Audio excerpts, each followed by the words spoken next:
السلام عليكم اخواتي، ان شاء الله يلقاكم هذا الفيديو في احسن الاحوال. اليوم جيتكم بالعصبانه، يعني الناس كامل تحبها، درتها بطريقتي راح تجي بنينه بنينه بنينه بزاف، ودرتهم عصبانات كبار كما راكم تشوفوا. انا كنت كما تعرفوا الكرشه يعني فيها واحد الجيوب هكا كبار، استغليتهم درت بهم زوج كبار والباقي درتهم صغار. جات بنينه بنينه بنينه تسخف وشوفوا يعني حتى الشكل تاعها حاجه ما شاء الله. بس قبل ما نبداو ما تنساوش تضغطوا لي على زر لايك باش يطلع الفيديو تاعي ويشوفوه بزاف الناس، واذا اول مره تشوفي قناتي اشتركي فضلا مع تفعيل الجرس كي يصلك دائما جديد القناه. بسم الله والصلاه والسلام على رسول الله. راح نبداو بمقادير هي الاولى كما شفتوا معايا يعني الفيديو تاع الروتين. كنت وجدت معكم اشياء هكا تاع الكرشه والريه وكل شيء. كما هنا هذه الريه كنت غليتها، شوفوا هذه الريه، وهذاك القلب، وهنايا طرف اللحم يعني كنت درته، كنت يعني قطعته حتى هو يعني طرف اللحم عادي تاع الهبره. ومن هنا هذوك الكلاوي وشويه تاع الكرشه، ودرت شويه تاع الشحمه. هذا فيما يخص يعني الحوايج تاع الدواره. وهنايا درت الروز يعني غليته شويه ما غليتوش بزاف، يعني درته نص طياب. وهنا عندنا البصله والدبشه كما راكم تشوفوا. عندي الفلفل يعني قطعته هكا، فلفل اخضر عادي قطعته هكا رقيق. ودرت شويه تاع الثوم، ودرت طماطم وهريسه، درت مغرف كبيره نتاع الهريسه وقل من قل من مغرف عفوا نتاع طماطم مصبره. اما فيما يخص التوابل عندنا زنجبيل، فلفل الكحل، عندي كزبر، وعندي الملح، عندي شويه تاع الكمون، وعندي تابل تاع الدجاج يعني وليت نديرو فيه كامل الحوايج براسك يعني في كل شيء يعني مدلي واحد الذوق ما شاء الله. وراح نزيد ثاني الفلفل الاحمر هذا اللي مش حار يعني كنت نسيته. انا التابل تاع الدجاج هذاك وشويه حار يعني يمد الحراره، وزدت معاه هذا يعني ماشي حار. وعندي الفلفل الاخضر ثانيه ويطلق الحراره حتى هو. وعندي كنت وجدت الكرشه تاعي البنات كنت كررتها معكم، يعني قلت لكم مانيش ما كررتها بصح المره هذه خيط كرت توحدها. جبت هذا الجيوب كما تعرفوا توما الجيوب هذو يجيو وحدهم هكا مشكلين هكا زوج، ها هم يتنحوا من الكرشه مباشره كما هكا، خليتهم واجدين باش يسهلوا عليا في الخياطه. والباقي يعني درت الكرشه العاديه راح نخيطهم هكا غير بالخيط يعني منا ومنا، ومن بعد راني نحشيهم حتى هما كامل يعني طراف عادي، وانا اللي نشكلهم على شكل جيب يعني ونخيطهم. هذو هما يا البنات. دوك نفوتوا هنايا نخلطوا يعني هذوك المقادير كامل، يعني نفوتوا لطريقه التحضير واللي هي نخلطوا كلش مع بعضه. عندنا الروز هذوك الحوايج تاع الدواره، عندنا التوابل كلشي نخلطوه ونزيدوا عليهم شويه زيت والملح. الملح راني كنت حطيته مع التوابل كم شفتوه هكا. نخلطوهم مليح مليح مليح ونعجنوهم مليح باش نتعجنوهم حتى يتلبس كلشي، يعني تعجنوهم قصدي باش يتخلط الخليط برك مليح مليح. وخلاص من بعد نبداو نشكلوا في الدواره تاعنا. هي العصبانه راهي تدي الوقت، يعني اذا كنت راح ديريها يعني مثلا غدوه الغداء ولا خاصه اذا عندك ضياف ماذا بك توجدي دافونس. يعني خاصه الحشو تاعها والخياطه تاعها هما اللي يديو بزاف الوقت. يعني كيما الريه انا كيما قلت لكم نغليها وحدها، كيما الحوايج الاخرين لازم يتقصوا، كيما الكرشه توجديها ولازم فيها الخياطه وكلش يعني توجديها دافونس، يعني تحشيها وكل شو غدوه صباح ديري بها يا حمص يا بربوشه يا الاخر تجيك ما شاء الله، وتجيك الخدمه تاعها سهله في الصباح.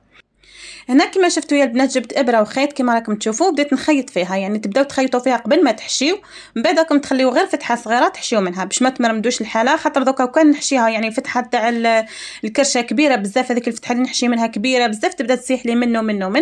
انا نفضل اني ندير هذه الطريقه، يعني نخيطها كما راكم تشوفوا كانكم تخيطوا في قماش. وكيما تخيطوا يا بنات كي تكونوا تخيطوا ماذا بكم تزيروا على الخياطه مليح مليح، يعني زيروا عليها الخياطه على خاطر من بعد الكرشه هذيك راهي تكمش في وسط المرقه، يعني اونكادرتي بها اي حاجه راهي الكرشه على بالكم كي تحطوا طرف كبير هكا حطوه في وسط ماء ولا في وسط حاجه مغليه يعني حاجه سخونه دوك هي تكمش. كي تكمش تولي هذيك الخياطه تولي تبان مرخوفه ما تبانش مزيره، لازمكم تزيروا في الاول. ودوك نخلي الفتحه هذيك اللي راح نحشي منها هكا باش ما نمدش الحاله برك. يعني حبيت نمدلكم بالتفصيل هذه الخياطه كيفاش بالنسبه للبنات المبتدئات ولا اللي عمري ما جربتها، ولا كاين بنات مازالوا صغار مازالوا يجربوا، يعني حبيت نمد كلش بالتفصيل.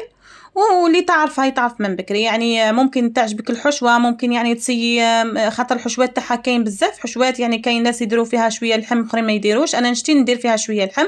كاين ناس يديروا فيها الحمص، انا ما نديرش فيها الحمص في الحشو، يعني نطيبها ممكن مع الحمص ولا حاجه، بصح الحشو لا نديرها مع الرز، يعني وكل واحد كيفاش يحب يعني الحشو تاعو.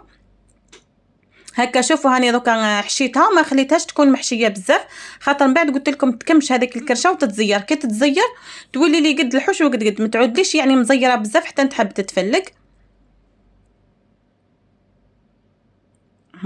صححت لها الخياطه مليح وعقدتها، ومن بعد خلاص هذوك كنت حصل على عصبانه كبيره. شوفوا كيفاه تجي في الاخير، تجي مرخوفه شويه وتجي باهيه كما راكم تشوفوها، وتجي كبيره. هذه العصبانه كبيره خلاص.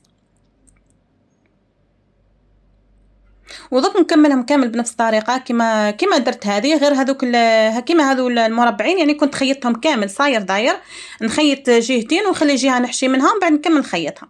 شوفوا ديروهم مرخوفين شويه هكا باش من بعد كيما يتزيروا قلت لكم ما يتفلقولكمش في وسط الكوكوط. ها بالنسبه لي انا مانيش راح ندير هذو كاملين على خاطر هذو بزاف ما شاء الله كما شفتوا، يعني الحشو كبير، يعني كميه كبيره ما شاء الله، ودرت بالعاني بزاف باش نخبي منهم شويه. انا راح نستعمل غير الزوج هذو الكبار، ويعني الصغار هذو راح نخبيهم في المجمد. يعني حبيت نمد لكم الفكره باش تكونوا حتى نتوما يعني على بالكم باللي تقدروا ديروهم في المجمد عادي، يعني تحطوهم في المجمد نهار تحبي تجبدي ديري بهم بربوشه ولا حمص ولا اي حاجه اخرى يعني تلقاهم واجدين. هنايا بالنسبه للكوكوط يعني كنت داويت نفس الدواء اللي درته في العصبانه، درته يعني درت بصله ثوم، درت الفلفل الاخضر، درت لي زيبيس نفسهم، درت الملح والزيت، يعني درت كل شيء. راح نقليها ومن بعد راح ندير نقلي معاها العصبانات هذوك بعد، ومن بعد في الاخر باش نضيف الحمص نتاعي وشويه تاع الطماطم والفلفل. يعني انا يا خاصه مع اللحم الاحمر نفضل اني ندير طماطم في الاخير باش يطيب لي مليح مليح. يعني الطماطم راهي ما تخليش اللحم الاحمر يطيب مليح، يعني يجيكم يابس مهما طيبتوه ما يجيكش دايب كما تحبيه نتيا. جربوا هذا الحاجه اللي قلت لكم عليها، يعني كي طيبي اللحم الاحمر ولا الكرشه نتاع الخروف ولا حاجه طيبيه بلا طماطم راح يمدي لك نتيجه خير من اللي طيبيه في الطماطم مباشره. يعني ديروا طماطم مصبره في الاول، لا من الاحسن انكم تخليوها للاخير، يعني طماطم مصبره خليوها للاخير في اللحم تمد لكم نتيجه ما شاء الله، يعني يكون اللحم تاعكم طاب مليح مليح. هنا باش ما نفوتش هذه الخطوه اللي درتها لهنايا، كنت ثقبت هذو بالموس، ثقبتهم ثقبات صغار خلاص، يعني باش نتفادى انهم يتفلقوا لي ولا حاجه. بعد ما تقلت لي المرقه مليح يعني درت ثقبه منه ثقبه من باش حتى دوك لي زيبيس ما يخرجوش كامل هكا، تخرج كامل الطعمه تاعهم في المرقه وتقعد في الداخل هذيك العصبانه تقعد ماسطه. لا درت غير ثقبه صغيره منه ثقبه صغيره الاخرى فقط. وهنا في الاخير يعني بعد ما طابت العصبانه تاعي كنت درت لها طماطم مصبره ودرت لها شويه الحمص، يعني قلت لكم طيبوا بها واش حبيتوا، انا درتها غير بالحمص. ودرت يعني الفلفل الاخضر راح يمد لكم لوغو مليح ما شاء الله. وهنا اللقطه هذه حبستها بالعين على خاطر هذه هي اللقطه اللي فزت فيها العصبانه تاعي، يعني فرصتها بالمغرف ثقبت لي شويه بصح يعني ما شوهتليش من بعد المنظر. درت لها واحد تقطيعه هكا جات ما شاء الله، جات في التقديم ما شاء الله.